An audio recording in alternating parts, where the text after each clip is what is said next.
Shalom, everybody. This is Watchman Alexander, and boy, do I have some interesting news for you today.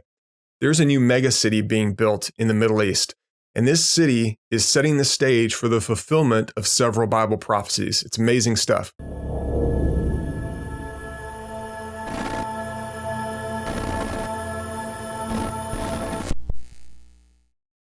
Also, it may tell us something about end times Babel and how it will be created in the last days. So I will talk to you about that at the end of this video. But for right now, please join me at the computer because we're going to take a look at the website of this megacity and also at a couple of maps to help you understand why this is a fulfillment of prophecy. Are you ready? Let's go. Okay, guys, you're looking at my screen now. And what we're going to be talking about is this portion of the world here. You got the Sinai Peninsula, you've got modern day Jordan, and you've got Western Saudi Arabia here in the area of Israel. So what we're talking about is the land of Edom and the Midianites and Moab also. So Moab and Edom are in what we would call modern day Jordan.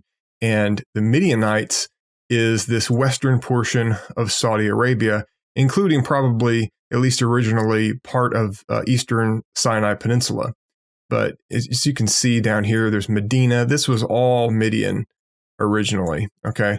But this mega city that Saudi Arabia is going to build is going to be right here in this area that touches on what was, in the ancient world, Edom. Now, Edom, Moab, and Midian all kind of worked together. They were a conglomerate, and the boundaries of these places were very fuzzy. Like it went back and forth a lot. In fact, Edom came out of Midian, and Midian at one point was up here in Moab, and they cooperated with the Moabites in trying to curse Israel. Remember the story of Balaam?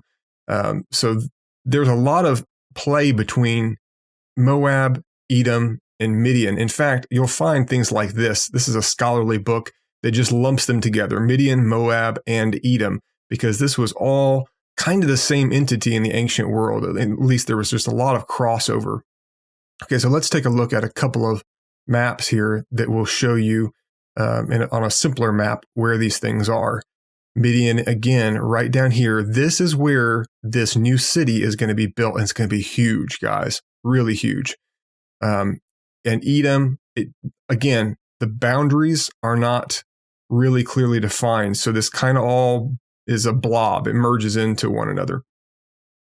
By the way, guys, this location for Mount Sinai, if you see it on here, right down here, it may be too small for you to see in this resolution, but this is where Mount Sinai is supposedly located. That is not correct.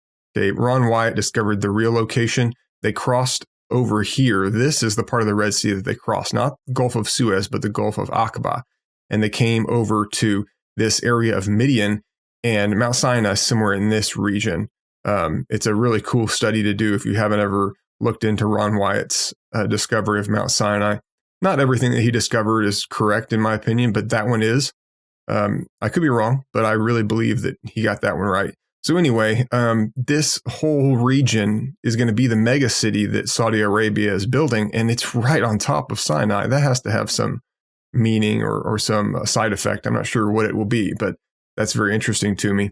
Okay, now let's take another look at I'll look at another map, which is going to show you the modern day border of Jordan and Saudi Arabia, which is this right here.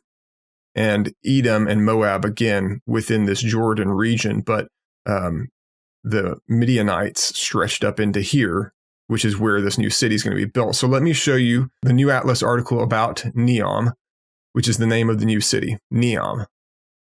And Saudi Arabia is pouring $500 billion into building this ultra high-tech city. Now that Saudi Arabia is getting away from its ultra-conservative roots, they want to make a really progressive and technologically advanced city, and they're going all out on this thing. So this is the region where they're going to build it. It's a little bit easier to see here. It's highlighted in red, again, just south of Jordan. Now, this is the sort of the initial idea of where the city would be located, but as time passes and as it expands, who knows what direction it's going to go in. I think it's going to go up here, or maybe some other large metropolis will be built up in Jordan and will connect these two things eventually. I say that because of some prophecies that we're going to take a look at here in just a minute, but we'll get back to that. Anyway, this city is going to cover 26,500 square kilometers. That's the plan anyway. Talk about a giant city, much larger than New York City. And although this is part of Saudi Arabia, they're really planning on making it its own entity. So right here it says, Neom will operate as its own independent special zone. It will remain under the Saudi kingdom's sovereignty, but will have an entirely new set of laws, both judicial and regulatory, developed with the primary purpose of attracting as much global investment, talent, and business as possible. So they're really trying to draw in foreign talent and investors. The whole area is a giant blank slate upon which the Crown Prince wishes to write the future of modern humanity.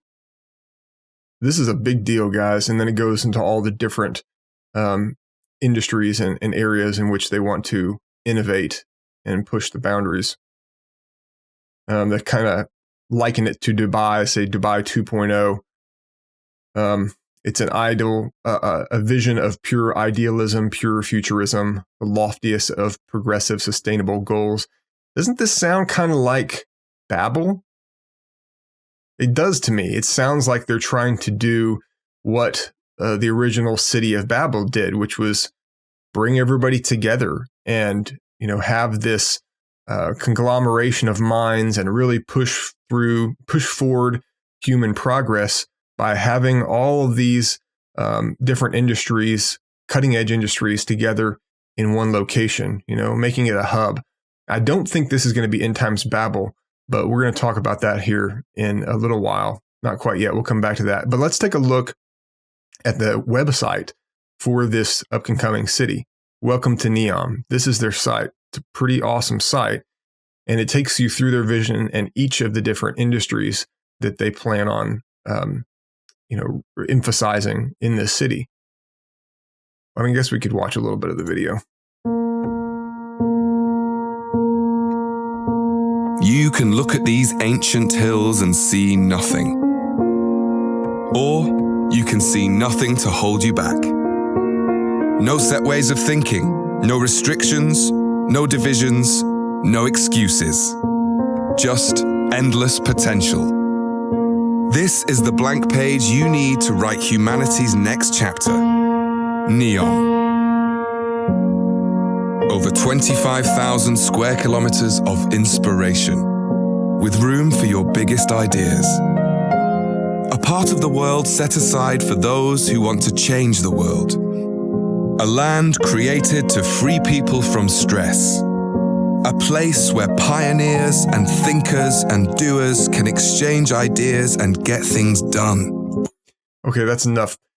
Does that not sound like the next stage of the Babylonian system? Like this is the evolution of this kind of thinking? It does to me. I think this is a forerunner for the end time city of Babel, which I believe will be back where it began over in southern Mesopotamia. But again, I'll talk about that in a little bit. But they want to bring together all these things, energy and water and biotech. Everything that a big city needs, they're planning on having it in spades. It's quite the undertaking, and they're planning on having this done, at least the first phase of the city, by 2025. 2025 is not that far ahead, guys. To build something this big, that fast, is unbelievable to me. It's just amazing how the construction technology that exists today can facilitate that kind of a project in that short of a time span. And that's important because things have to develop for the end times within the next few decades. We're going to reach the end of the age by, in my opinion, 2070 at the latest. So there's a lot that has to happen between now and then. And I'm going to show you where in the Bible we see a lot of action happening in this part of the world at the end of the age. Okay, so here we are in Eastward, and we're going to take a look at a whole bunch of passages really quickly, starting in Habakkuk chapter 3. And this is talking about the day of the Lord when the Messiah returns. God came from Taman and the Holy One from Mount Paran. Where is that? Let's go back to the map. It's in this area. Here's Paran. Okay. And Taman is around here. Okay. So it's basically this Edomite controlled area. His splendor is amazing. I'm just paraphrasing here. Pestilence goes in front of him. Plague follows him. There's some serious, consequences to him showing up. And he shakes the nations. The mountains are scattered and the everlasting hills sank low. Guys, this connects with a lot of other prophecies about the mountains crumbling on the day of the Lord. And then we read this in verse 7. I saw the tents of Cushan in affliction. The curtains of the land of Midian did tremble. Okay, so Midian and Cushan are in trouble at this point when Messiah comes back.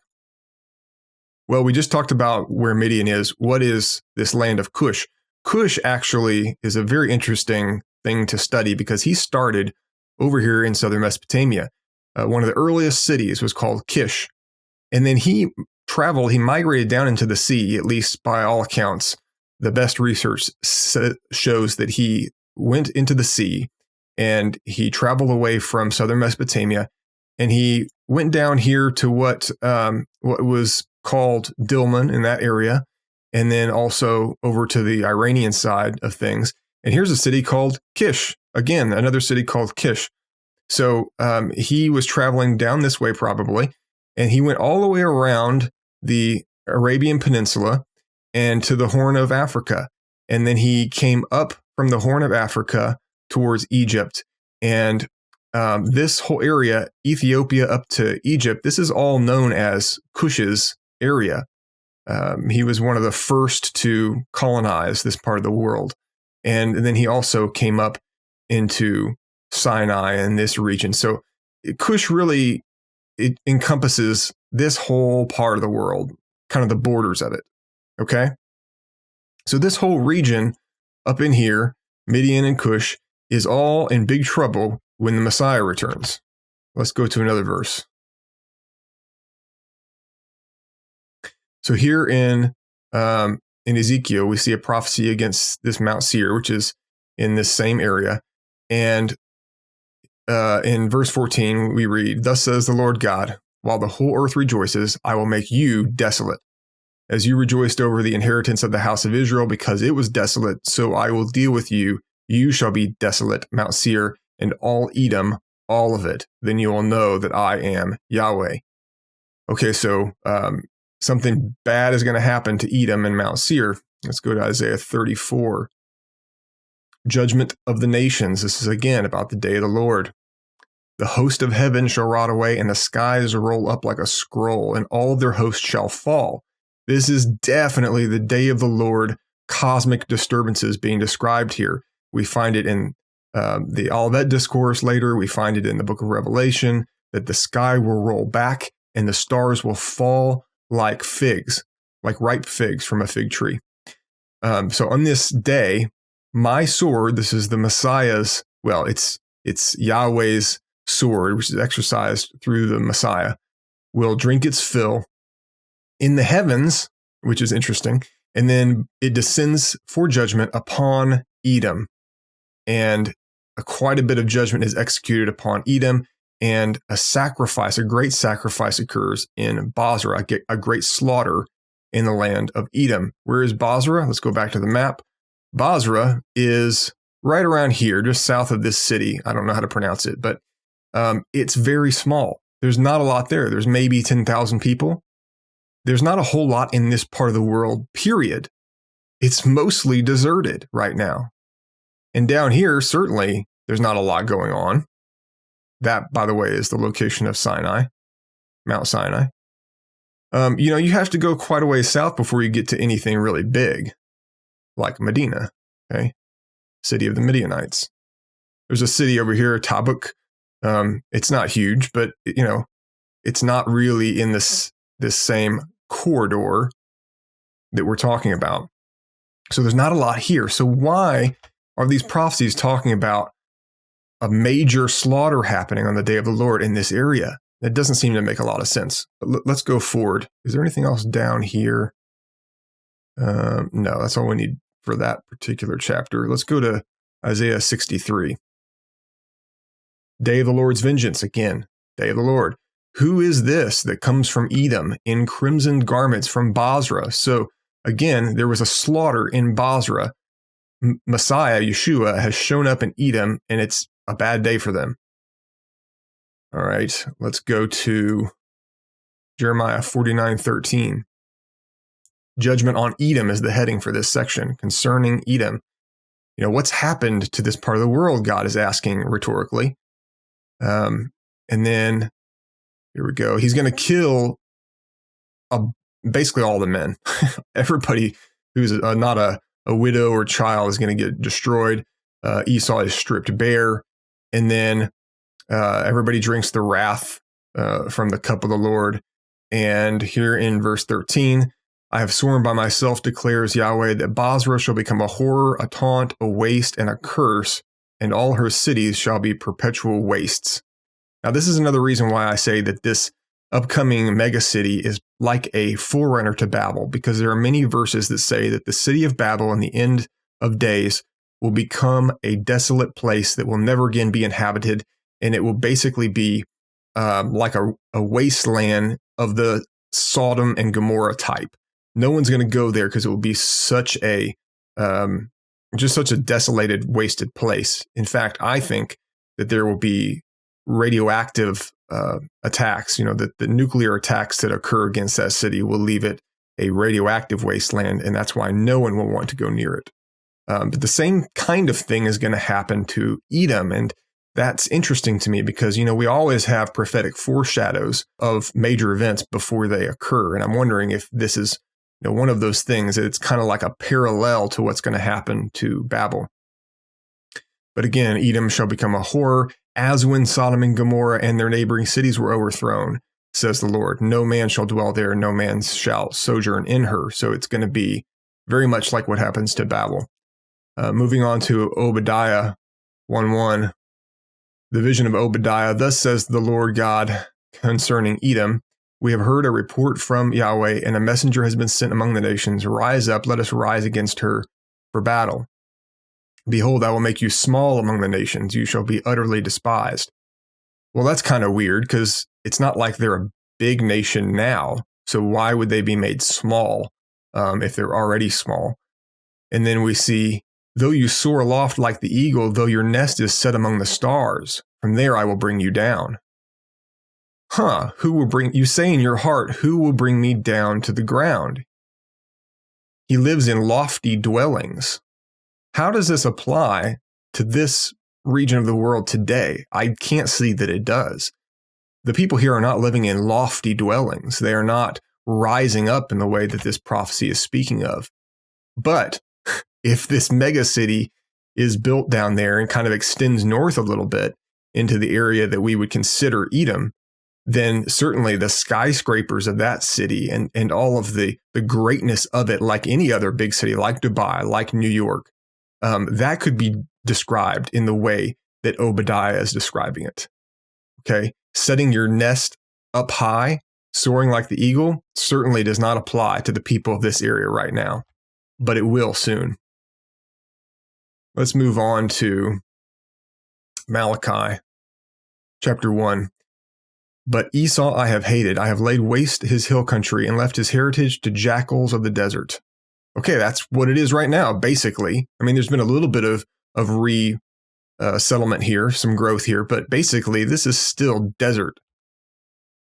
If Edom says, we are shattered, but we will rebuild the ruins, Yahweh of hosts says, they may build, but I will tear down. They will be called the wicked country and the people with whom Yahweh is angry forever. Your own eyes shall see this, and you shall say, great is Yahweh beyond the border of Israel. So Yahweh is saying, they may be desolate right now. They may be a desert place for jackals. But if they rebuild, which is what they're planning to do, then he's going to tear them down and they will be forever called wicked country because, of course, they will be like Sodom and Gomorrah. They will be so devastated by this attack of the Messiah. So again, the prophecy is telling us this may not be a big deal right now or a big area right now, but it's going to be. And one more. Joel chapter 3, verse 19.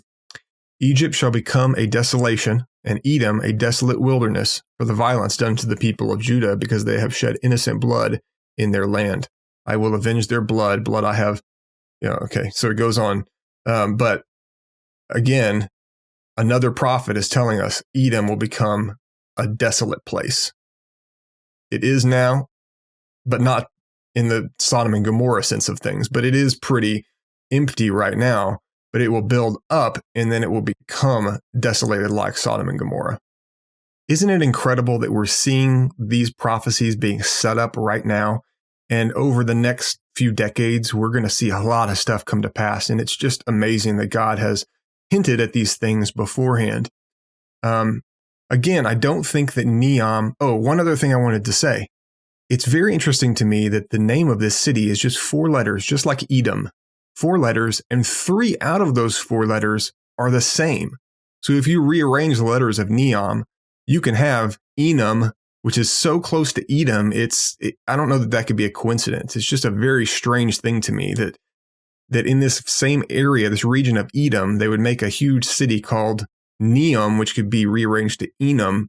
Maybe that's nothing. Maybe I'm just, finding something there that really isn't, but it seems like a huge coincidence to me. In any case, they talk about here in their fact sheet how so much of the world is connected to this zone, and so much trade already flows through this area of the Red Sea, and 70% of the world's population can reach this in under 8 hours now.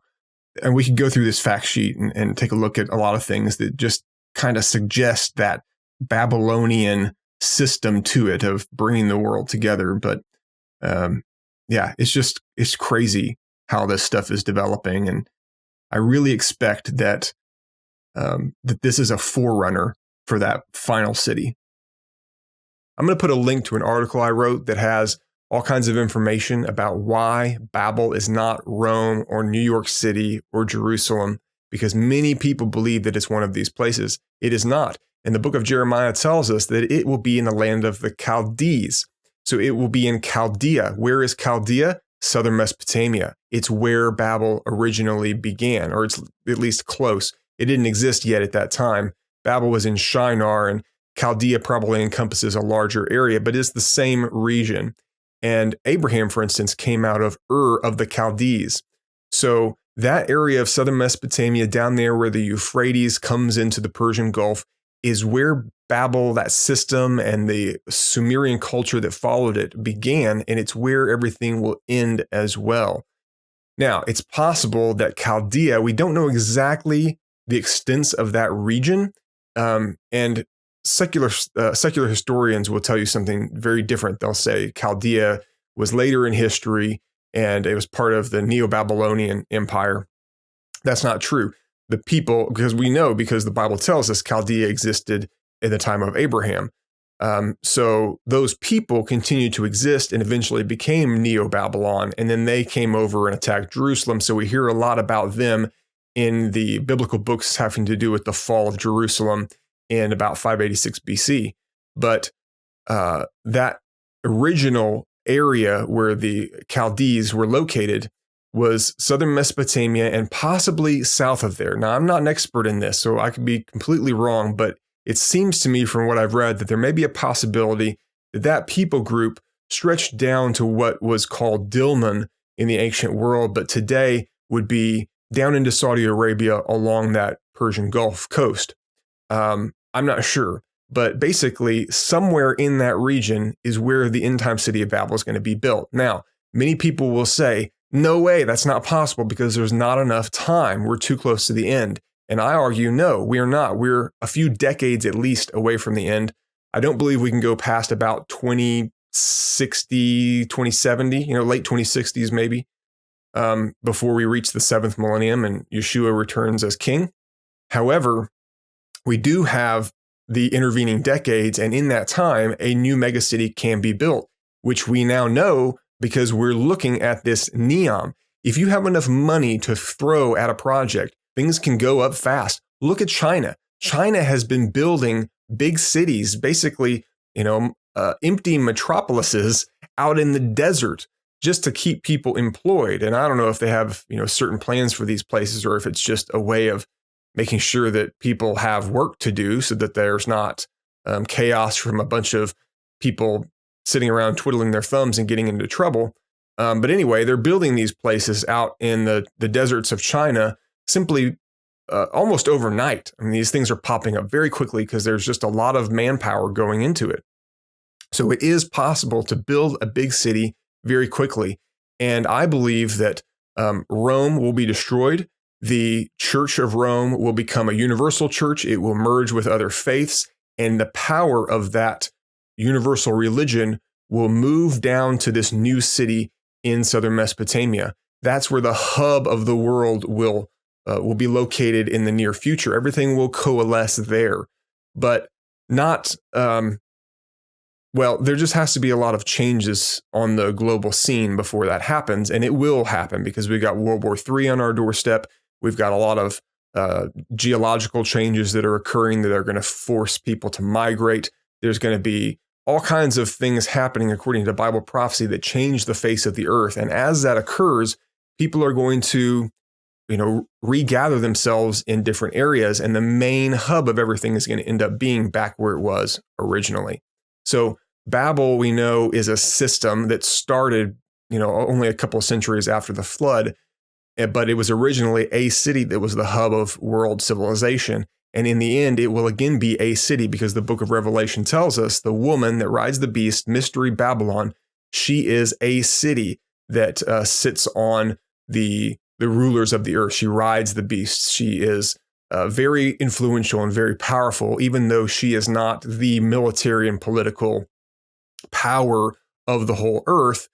She is nonetheless like a queen that is influencing the king, like the female component of this system that we might call the beast system or the dragon's system of civilization. And she exercises a whole lot of control for quite a while until finally the beast turns on her, throws her off its back and destroys her, tramples her and completely destroys her.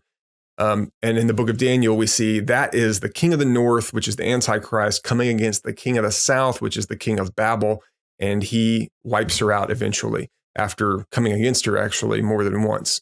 So this is a whole study that, I would love to get into, but I'm not going to right now because that's not the point of this video. But just realize that Babel can go up. It can be constructed very swiftly. So don't discount that possibility just because you think we don't have enough time. And if you're wondering why I say that we have a few decades left or more, partially it's because there's so much prophecy that still has to be fulfilled, and it just can't be fulfilled very quickly. Like some people are saying, we're almost at Daniel's 70th week, or we're in Daniel's 70th week now, which would mean we have less than 7 years. There's no way, guys. There's too many things that have to occur before the end. Prophecy is clear. It tells us all of the different, in general terms, all of the different major things that have to go down. And there's just not enough time for all of it to happen. But more importantly, we know that things are unfolding over the course of 7 millenniums. I'll put another link up that will take you to an article I wrote about the 7,000-year plan of God. And that's going to, really take you through all of the Bible verses that have to do with this concept and explain why it is that if we go past about 2070 AD, we will then be into the 7th millennium. We would then be in the day of the Lord, which means Yeshua has to have come back already. So that's why I say that we potentially have until that point to reach the end of the age, but it could be sooner. It could be. I'm not saying that it's going to definitely be out there in the late 2060s. It could be sooner, but it can't be too soon because there's still so many things that have to be fulfilled.